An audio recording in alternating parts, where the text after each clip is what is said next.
in walls. The Berkowitz family thought that they had found their dream home in a small town in Pennsylvania in the US. They purchased the home in 2011 and quickly began preparing to move in with their 4 children. The home inspector found nothing wrong with the home. Didn't look very hard, did you, Jerry? So they only planned a few upgrades to the space.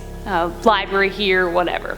One of the projects that they planned was adding insulation to the room that they planned to use as a nursery for their youngest child. When they opened up the walls, the eerie mysteries began. Immediately they were hit with an awful stench. It didn't take long to discover why. The walls were full of animal carcasses. Ew! Based on the newspapers, the rotting animals were wrapped in. They had been there since the 1930s and 40s! Ew! So gross. That's disgusting. Disgusting! Come on. I mean, I think I've heard of this story too, and it was about, it had something to do with the fact that it was like warded off evil if you put dead animals on the walls. I don't understand. I don't understand people's logic sometimes. The only thing that wards off is any visitors who want to come over for dinner.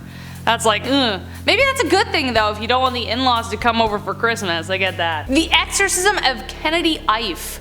One of the eerie mysteries that left England's authorities baffled begins in Hadley Wood, Enfield, North London. Kennedy Ife was a typical 26-year-old living with his parents and 5 brothers. One day he began to complain of some symptoms, including stomach and throat pain and difficulty sleeping and breathing. At first his family just thought he was coming down with a minor illness. However, he started to act differently, becoming withdrawn and sullen, very different from his usual demeanor. This behavior eventually escalated to extreme, violent mood swings in which he lashed out at his family members, in one instance even attempting to violently beat his own father. After this violent incident, Kennedy's family confronted him about his bizarre behavior. He told them that there was a seed inside of him that was growing into a serpent.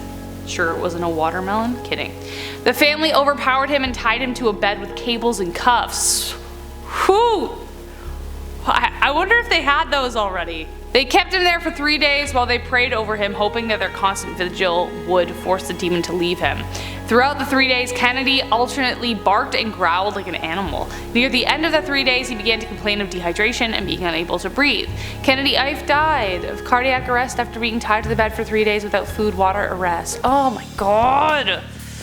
People are so stupid. Ooh. Like, even if your son is possessed with a demon, you still have to take care of the host. Right? Oh my good god. That's awful. That is such an unnecessary death. Unnecessary. Ugh. People.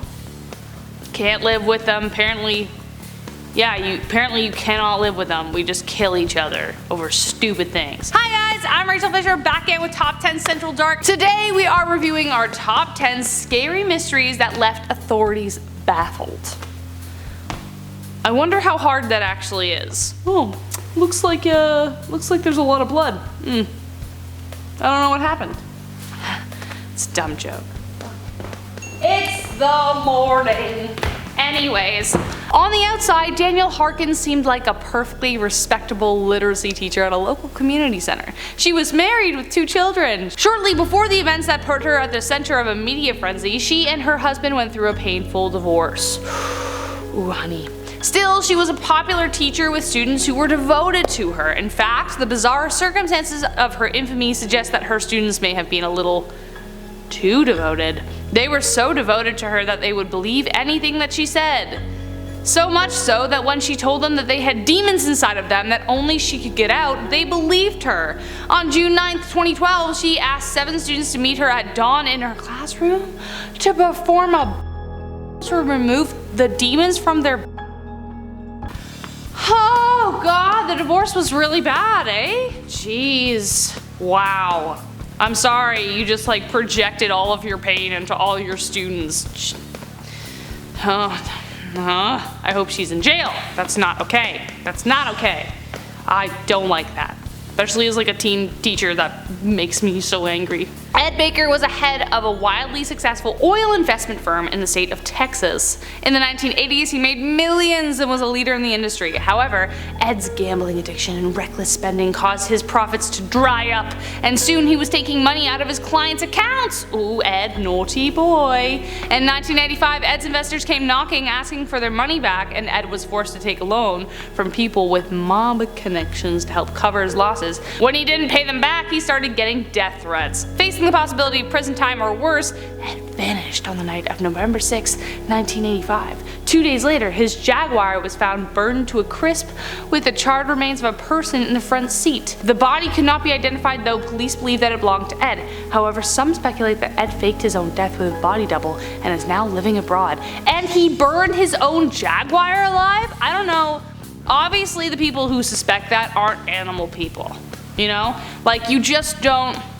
Animal people just don't mess with animals. Like, even if there's a villain in a movie and you hate the villain, like they're the worst villain ever, if they have an animal and they're super cute to them, you kind of know there's a little bit of a heart there, you know? You just kind of like them a little bit. Pet people, we would never. So I think he's probably dead. He's probably dead. Diane and Hugh Harland lived in the seaside town of Morro Bay, California. Their marriage was difficult. Diane's constant spending on her dogs put a strain on their marriage. See? Pet people, what did I tell ya? And Hugh struggled to support her on his meager fisherman's paycheck. In 1982, Diane's body was found with the dog. Hugh was a suspect, but he was never charged. On November 1st, 1986, Hugh vanished while on a trip to San Simeon. His truck was found abandoned with his keys lying nearby. While some think Hugh fled to avoid being implicated in his wife's murder, others believed he was kidnapped and killed by the same person who killed Diane. He was never seen again, and his wife's murder was never solved. The dog did it.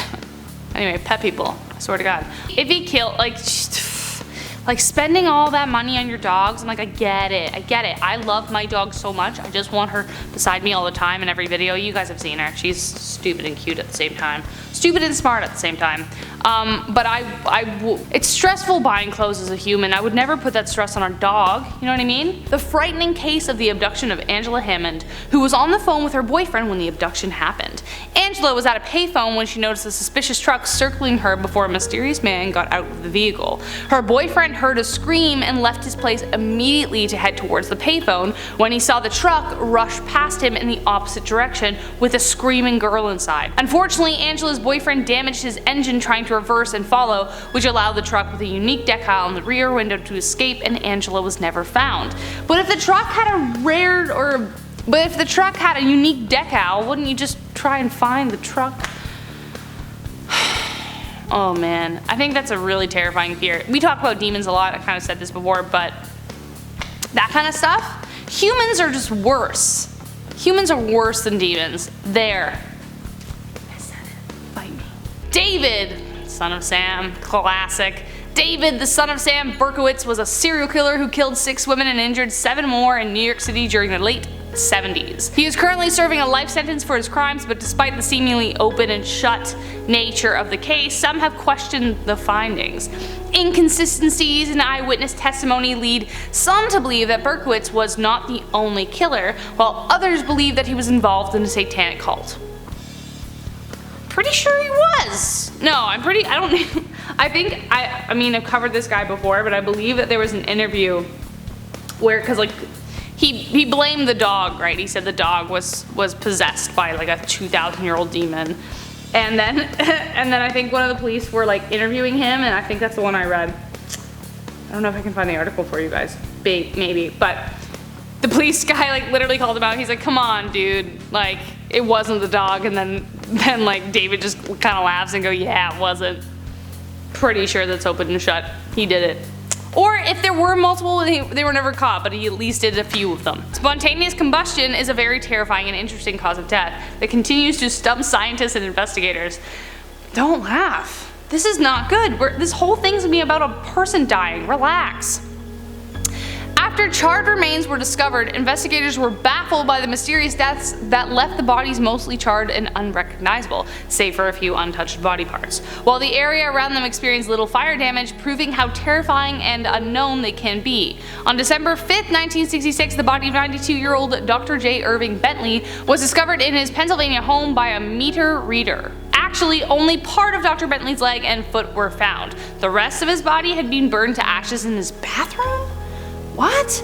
Part of the good doctor's incinerated robe lay at the site and his walker was left propped against the blackened tub. But the most eye-catching clue was a massive hole in his vinyl floor. The rest of the house remained intact. How could a man catch fire and then burn so completely without igniting everything around him? Beats me. Sounds like a case of spontaneous combustion. Magic. Michael Jones was just when he appeared in the Ghost Boy segment, which explored the multiple sightings he had experienced, as well as the paranormal activity witnessed by other family members in the Jones household. Michael had previously seen a ghost of his great-grandfather, though he began to see evil spirits and a dark shadow man that would leave physical wounds on his body. Paranormal investigators believe spirits were trying to possess Michael due to previous near-death experiences, which continued despite multiple exorcisms and relocations. You know what? Michael, such a badass, because you know what? He didn't let anyone in. He was like, get out, stay out. Good for you, Michael. Everyone else who gets possessed should be more like Michael. Except I understand it's a harder job than we make it out to be. Alan Mann and his family began seeing ghostly visions in their home that inspired them to try and contact spirits with a Ouija board. Always a mistake. No! Which spelled out the name Kramer, who they believed to be the woman seen in the house. Kramer! Who they believed to be the woman seen in the house. The paranormal activity increased in the house and was witnessed by all members, with Alan's wife even becoming possessed by a spirit one evening, with the father after hearing a name that led them to believe their spirit was a woman named Isabella Kramer. Ah, here we go, it's not her first name. Headaches, bad smells, and voices began to plague the family and they moved away from the house. Good! Stay out! And never use a Ouija board. That should be the lesson after every video. Anyways guys, thank you so much for watching. I've been your host, Rachel Fisher, and until next time, take care and stay scared. Also, there will probably be bloopers, so stay tuned for those as well.